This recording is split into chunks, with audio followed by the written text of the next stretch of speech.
Deus colocou essa palavra no meu coração hoje à tarde. Eu queria estar compartilhando com a amada igreja.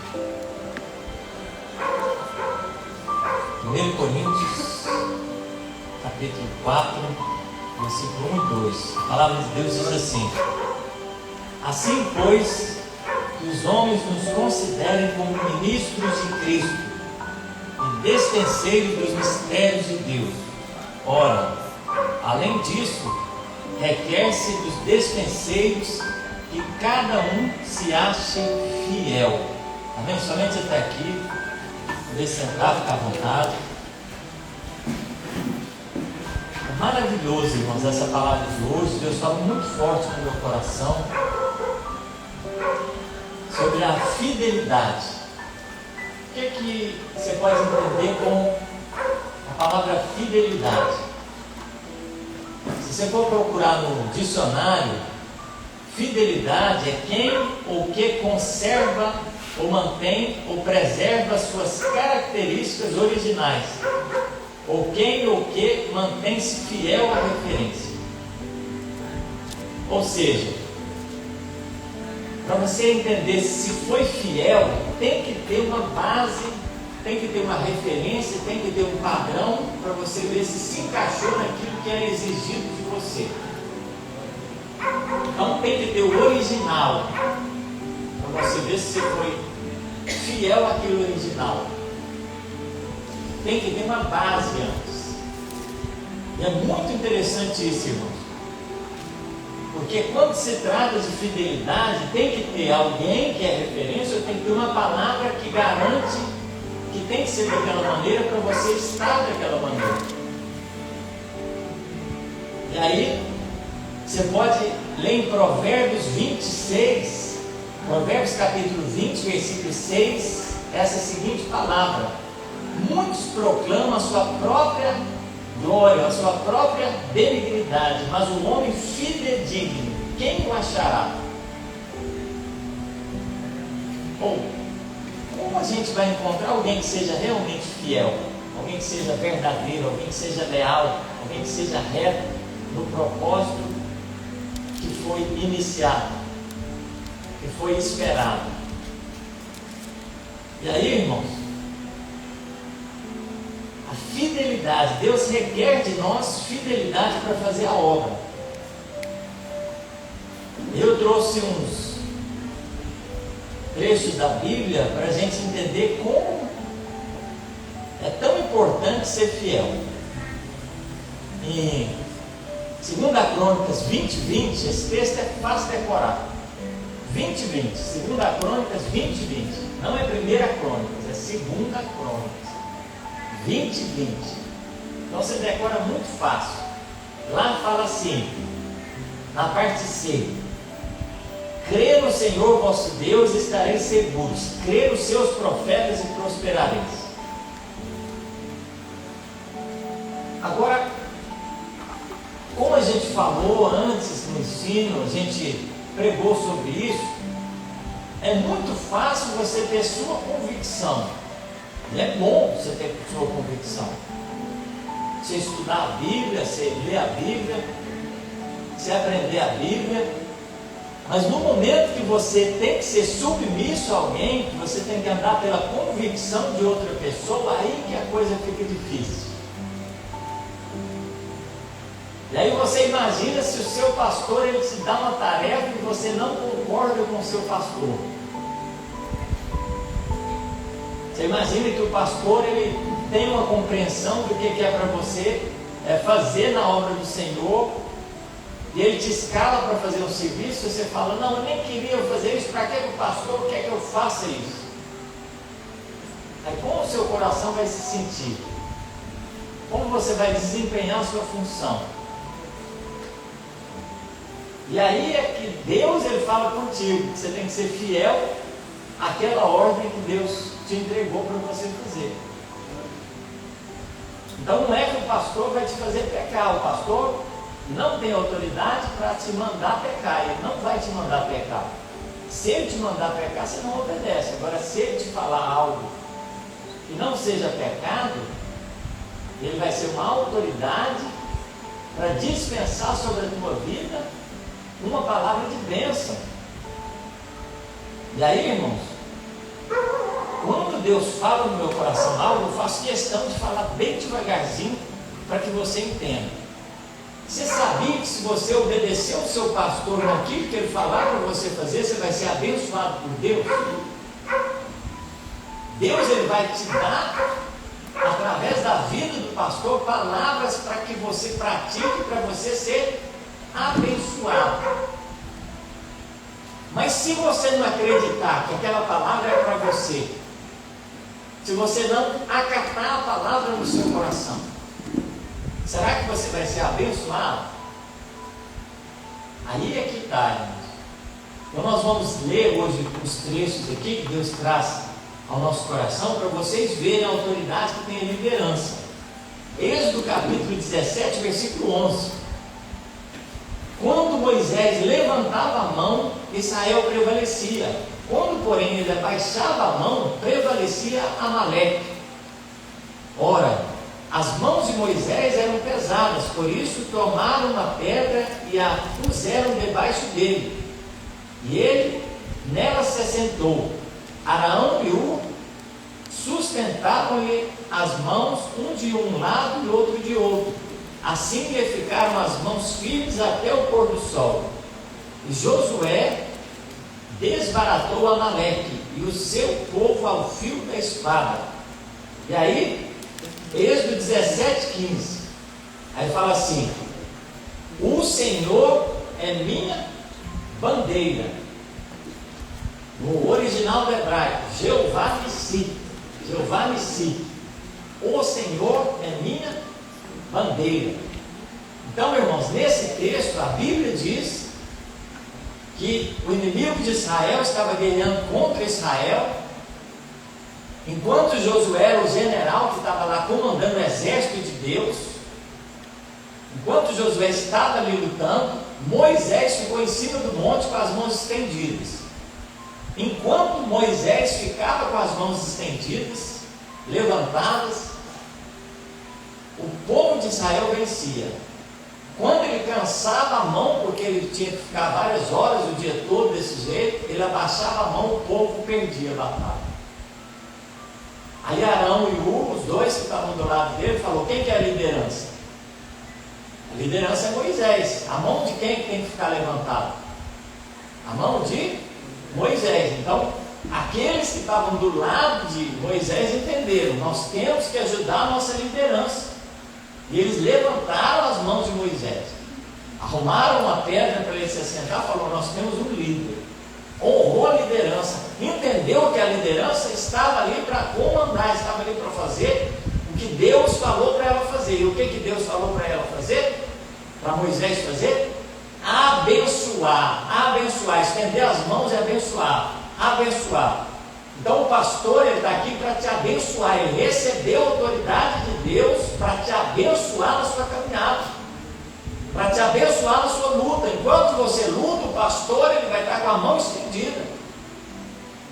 Enquanto você trabalha, enquanto você está ali fazendo os seus afazeres de casa, o pastor, ele está com a mão estendida para te abençoar. E você vai ser vitorioso, porque você tem uma liderança que está orando por você, estendendo a mão para te abençoar no nome do Senhor Jesus. Então a primeira parte dessa palavra é: honre a sua liderança. Segunda parte, 2 Reis capítulo 3, versículo 15. E Eliseu lhe disse: toma um arco e flechas.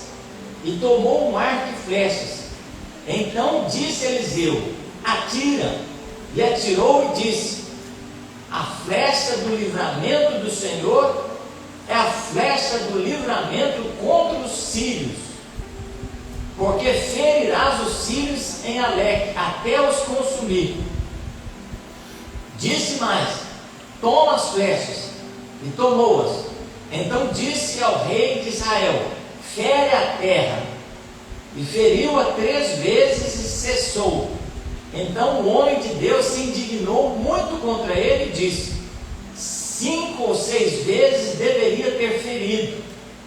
Então ferirás os sírios até os consumir.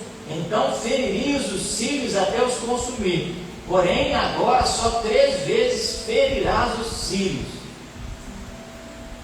Nessa palavra, irmãos, Eliseu, ele chamou o rei, ali no momento que o rei o visitara, que Eliseu estava ali com uma doença mortal, estava já para ser levado pelo Senhor, mas o rei de Israel foi visitar Eliseu, abraçou Eliseu ali chorando, falou: eu tinha aqui um exército que era você para me ajudar, mas agora o senhor vai embora.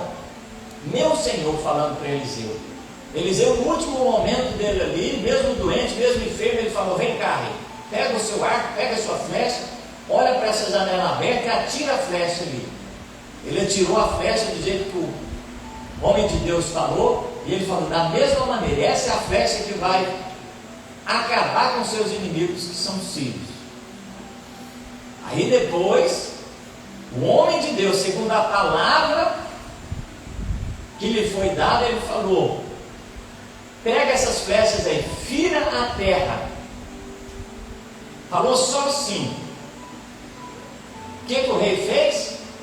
Ficou lá 1, 2, 3 e falou: para que eu estou fazendo isso? E parou de ferir a terra. Aí Eliseu falou para ele: por que você não continuou?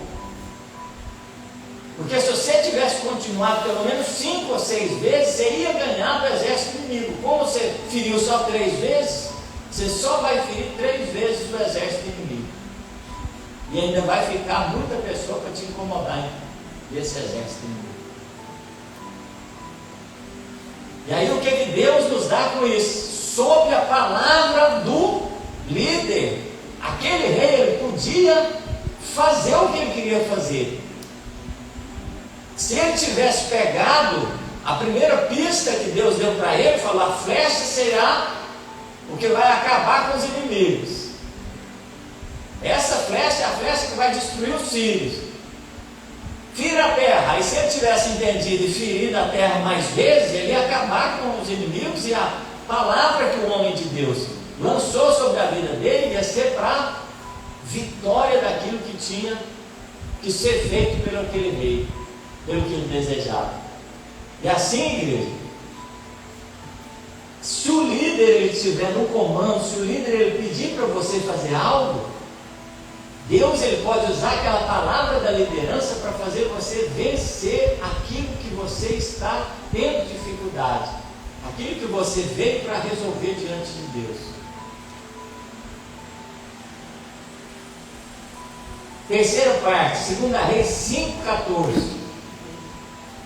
Assim ele desceu ao Jordão e mergulhou nas águas 7 vezes, conforme as palavras do homem de Deus, e foi purificado depois do 7º mergulho. Viu que a pele de seu corpo estava completamente limpa, sem nenhum sinal de lepra, como de uma criança. Naamã, um general do exército ali, dos inimigos de Deus, ouviu falar que Eliseu, ele era um profeta de Deus, ele acreditou, ele pediu um conselho, o que era para ser feito. O homem de Deus falou: você vai lá no Rio Jordão, mergulha 7 vezes. Ele relutou no começo, mas depois ele obedeceu, foi lá, mergulhou 7 vezes, pela obediência restrita à palavra que o homem de Deus falou. 7 vezes, eu vou mergulhar 7 vezes. Foi lá, mergulhou 7 vezes e recebeu a cura sob a autoridade da palavra do homem de Deus. Vocês viram? 2 Crônicas 20, o que fala? Crê no Senhor vosso Deus, estareis seguros. Crê nos seus profetas e prosperareis. 3 exemplos bíblicos de pessoas que acreditaram que Deus estava usando a liderança, estava usando aqueles que estavam na frente da obra, e receberam, por causa da obediência à palavra do homem de Deus, o que o coração deles desejavam diante de Deus. Eles receberam a vitória. Hebreus capítulo 13, versículo 17, a palavra de Deus diz assim: obedecei aos vossos pastores e sujeitai-vos a eles, porque velam por vossa alma, como aqueles que hão de dar conta delas, para que o façam com alegria e não gemendo, porque isso não vos seria proveitoso. Então, irmãos, tem um princípio aqui: se o pastor ele se alegra com o irmão, se ele está satisfeito com o irmão, se ele tem prazer de passar ordens para a igreja, se ele fala, irmão, vamos fazer isso, se o irmão faz satisfeito, se a irmã faz satisfeito o que o pastor pede, a Bíblia diz que isso sim será proveitoso. Agora, se o pastor começa a falar, vamos evangelizar, a igreja fica lá acomodada, não obedece, ela está segundo a palavra que o homem de Deus falou para fazer, acomodou, não obedeceu, não creu que Deus ia fazer alguma coisa através daquilo. Eu chego aqui e eu falo, irmãos, nem culto, irmãos. Você está sob a palavra do líder de vocês. O líder de vocês deu uma palavra de bênção para a sua vida. Ele falou, vem no culto. Se você estiver sobre a palavra da liderança, igreja, vocês podem ter certeza que, embora o líder não seja como Deus quer, mas Deus vai honrar vocês por causa da obediência à liderança de vocês. A palavra de Deus, ela não volta vazia, igreja. Deus, ele me deu essa palavra para compartilhar com vocês, para abençoar essa igreja sobre esse propósito. Hebreus 7, versículos 7 ao 8. Lembrai-vos dos vossos pastores, que vos falaram a palavra de Deus, a fé dos quais imitais, atentando para a sua maneira de viver. Jesus Cristo é o mesmo ontem, hoje e será eternamente. Então vou começar a passar a tarefa para vocês. Essa é a ordem que Deus colocou no meu coração. Pastor Betzel está aqui, eu não quero que ninguém desonre ele. Ele vai estar me ajudando do jeito que tem que ser. Quando eu não estiver aqui, eu quero que vocês respeitem ele como se vocês estivessem respeitando eu, como se vocês estivessem respeitando a liderança que Deus colocou para estar levando vocês à vontade de Deus. Da mesma maneira, quando eu delegar uma função para alguém, seja o Gabriel, seja o Leonildo ou qualquer um, eu quero que vocês respeitem a liderança de vocês. Respeitem a liderança de vocês. E aí essa palavra que eu falo para vocês, segundo o que a Bíblia diz, e essa ordem é bíblica para vocês, será para vocês bênção na casa de Deus. Agora, se vocês começarem a murmurar dentro do coração de vocês, mas agora vai ser o pastor Betzel que vai dirigir o culto, agora vai ser o Gabriel que vai dirigir o culto, eu que devia estar lá. Mas isso está todo errado, ele não sabe dirigir direito, isso e aquilo, começa a falar, começa a murmurar dentro da casa de Deus, será para a sua perda, será para a sua forma de fracasso que você vai ter na obra de Deus. Em vez de você fazer isso, você fala igual o e Arão falou, ele está ali como servo de Deus, o que eu posso fazer para que ele seja abençoado ali, para que ele faça conforme tem que fazer. Daí ele estende a mão, o líder está ali na função dele, fazendo a parte dele, e você está auxiliando ele na obra do Senhor. Então essa é a ordem do Senhor para essa igreja. Acate a ordem da liderança, respeite a ordem da liderança, faça o que a liderança falou para você fazer. E aí, 1 Samuel capítulo 15, versículo 22 fala assim: tem o Senhor prazer em sacrifícios? Não tem Ele antes prazer em que seja obedecida a sua palavra, a sua vontade? Porque obedecer é melhor do que sacrificar.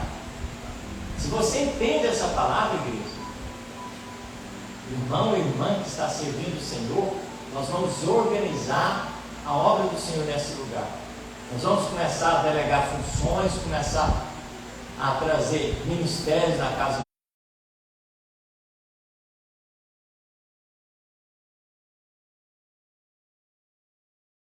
A gente vai usar a submissão, nós vamos usar a humildade, nós vamos usar a pacificação, nós vamos usar o amor, a fidelidade, a lealdade, a retidão nas coisas do Senhor, para que essa obra venha agradar o Senhor diante de Deus. Amém? Vamos ficar de pé. Convido a Larissa para estar louvando o hino. Glória a Deus. Fica na sua posição que Deus te colocou. Às vezes você vai ficar na sua posição, vai passar o tempo.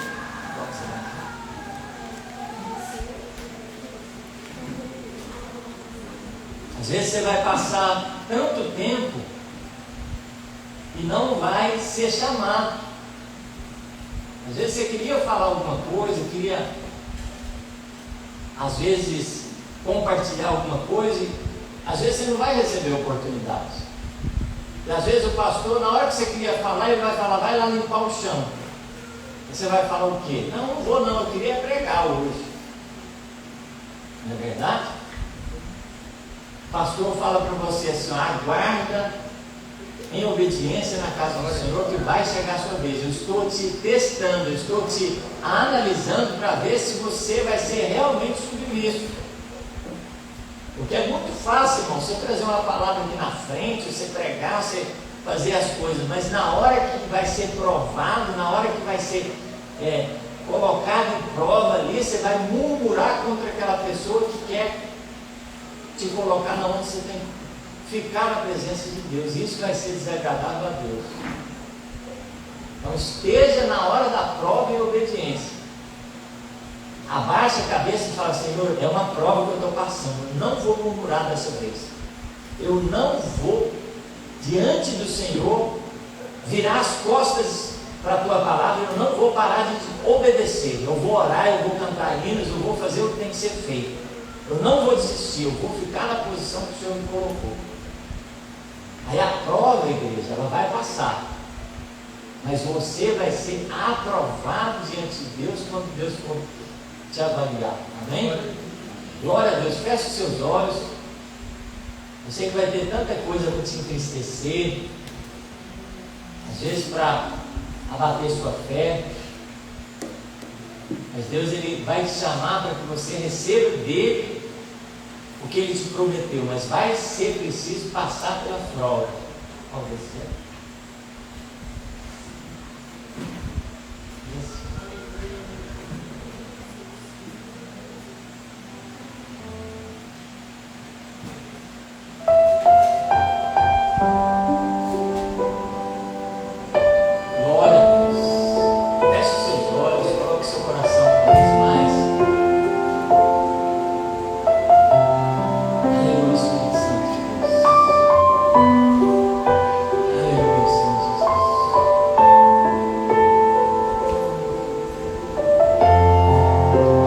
Quando meu eu e o meu orgulho descer comigo e se misturar com mais água